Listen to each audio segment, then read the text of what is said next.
India TV YouTube channel को subscribe करें और बेल आइकन दबाएं।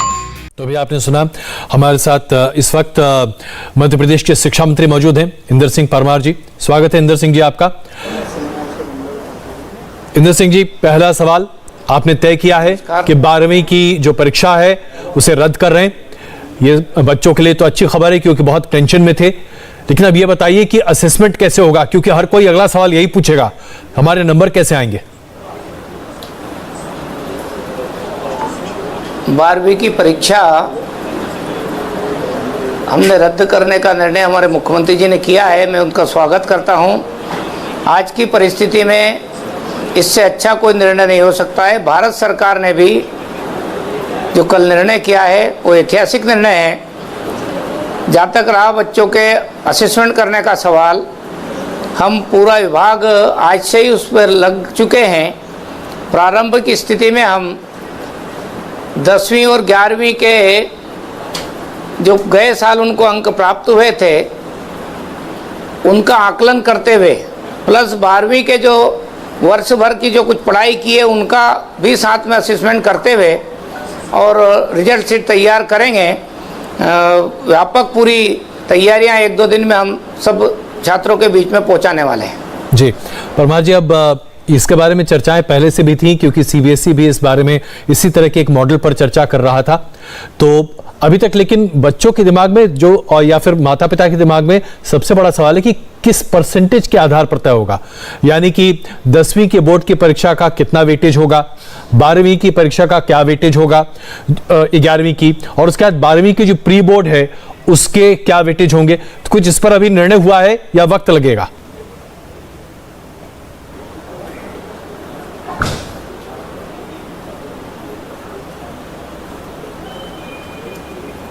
हेलो जी, मैं सवाल दोबारा दोहराता हूं आपके सामने। परमार जी, आप मेरी आवाज सुन पा रहे हैं? हाँ दो जी, अभी तक इस बात को लेकर आ रही आवाज जी, इस अस्पष्टता इस बात को लेकर है कि वेटेज कैसे होगा, 10वीं के बोर्ड की परीक्षा का वेटेज कितना होगा, 11वीं की फाइनल एग्जाम का कितना वेटेज होगा और प्री बोर्ड 12th उसका कितना वेटेज होगा। कुछ इस पर अभी तय हुआ है फॉर्मूला या अभी ये फ्लूइड है, अभी आप तय नहीं कर पाए? नहीं, इसके बारे में फार्मूला तय हो रहा है। हमारा माध्यमिक शिक्षा मंडल और शिक्षा विभाग के सभी लोग जो इसके एक्सपर्ट हैं वो तैयारी कर रहे हैं। हम कल तक इसका फार्मूला डिक्लेयर कर देंगे। उसका अलग से पूरी नीति, पूरे सर्कुलर जारी करने वाले हैं। इसमें पूरी पारदर्शिता होगी ना परमार साहब, क्योंकि बच्चों को इस बात को लेकर बड़ा ये रहता है कि भाई हमारे नंबर नहीं कटने चाहिए। पूरी पारदर्शिता होगी, छात्रों के साथ न्याय होगा और अभिभावक और विद्यार्थियों के बीच में जो अनिश्चितता का माहौल था वो अनिश्चितता का माहौल भी समाप्त होगा। मध्य प्रदेश में परिणाम को लेकर के किसी भी प्रकार की किसी को शंका करने की मुझे लगता है कि कोई भी कभी ऐसे वो नहीं आएंगे जिसके कारण यहाँ कोई प्रश्नवाचक चिन्ह खड़े हो। जी, शिक्षा मंत्री जी, अब ये भी जानना बड़ा आवश्यक है कि नतीजे जो हैं 12th के बोर्ड के एग्जाम्स के, ये अमूमन कब तक आ पाएंगे, क्योंकि दूसरे शहरों के या फिर अलग अलग जाकर जैसे दिल्ली या किसी अन्य शहर में विश्वविद्यालय में अगर आपको एडमिशन लेना है तो मार्कशीट पहले आ जानी चाहिए। तो इसका भी कुछ आपने तय किया है, निर्धारण किया है कि कब तक आप रिजल्ट्स डिक्लेयर कर पाएंगे? बिल्कुल, हम पूरा टाइम टेबल बना रहे हैं क्योंकि कल ही भारत सरकार ने निर्णय किया। हम उसके भी पहले 3-4 दिन से इस विकल्प पर भी काम शुरू कर दिया था, पर भारत सरकार का कल डिक्लेयर हो गया। उसके बाद में हम उसी विकल्प पर आगे बढ़ रहे हैं और हम एक निश्चित समय अवधि में मार्कशीट उपलब्ध करा देंगे ताकि बच्चों को अन्य जगह पर एडमिशन लेने में सुविधा हो जाए। जी, शिक्षा मंत्री जी, अब इस कोरोना महामारी की वजह से हम ये तो समझ गए हैं कि बच्चों का जो इंटरनल असेसमेंट होता है, प्री बोर्ड के एग्जाम्स होते हैं, ये अपने आप में बड़े महत्वपूर्ण है क्योंकि यही अब एक आधार बन सकते हैं भविष्य में भी इस तरह की दिक्कत अगर आती है तब। क्या अब कुछ आप सुधार करने जा रहे हैं शिक्षा प्रणाली में? क्या असेसमेंट के तरीके साल भर चलेंगे? क्या इस पर विचार हो सकता है? देखिए, राष्ट्रीय शिक्षा नीति में जो अपेक्षा की गई है निरंतर असेसमेंट करने की व्यवस्था, उस पर हम आगे काम करने वाले हैं। हमने कोरोना के संक्रमण को देखते हुए भी इसी प्रकार की तैयारी की है और इसी प्रकार से हम पढ़ाई के तरीके भी बदलने के हमको प्रयास करना होंगे। ताकि ये संकट आज हम कह नहीं सकते कब तक रहने वाला है, लेकिन छात्रों की पढ़ाई निरंतर चलती रहे हमारी प्राथमिकता है।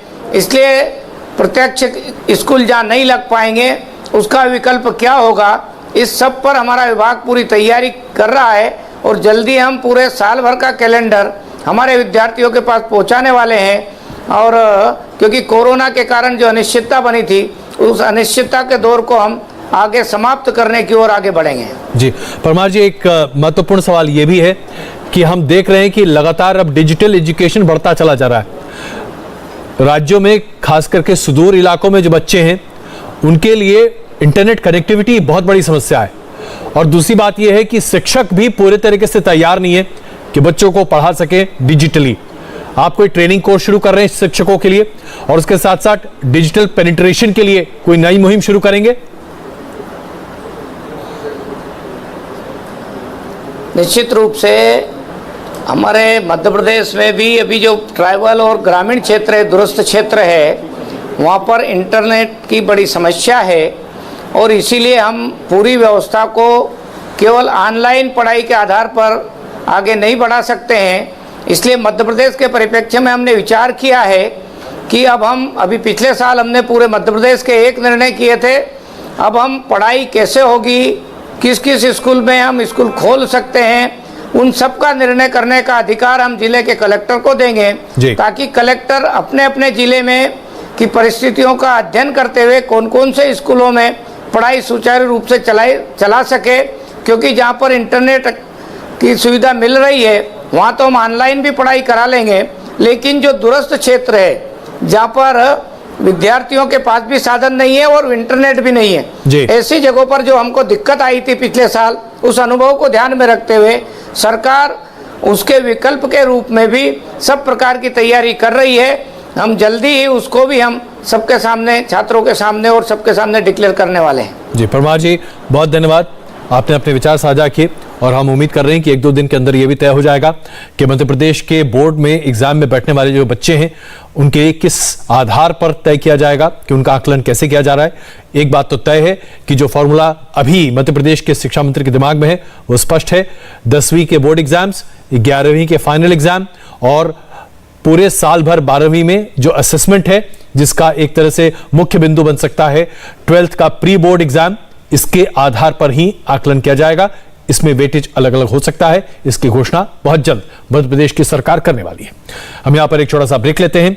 हिंदुओं से पाकिस्तान की हेट स्टोरी, नियाजी का डेथ स्क्वाड, ब्रेक के बाद। नमस्ते, मैं हूं मीनाक्षी जोशी। वीडियो और खबरों से अपडेट रहने के लिए India TV YouTube channel subscribe करें, बेल आइकन दबाना ना भूलें। जुड़े रहें इंडिया टीवी के साथ।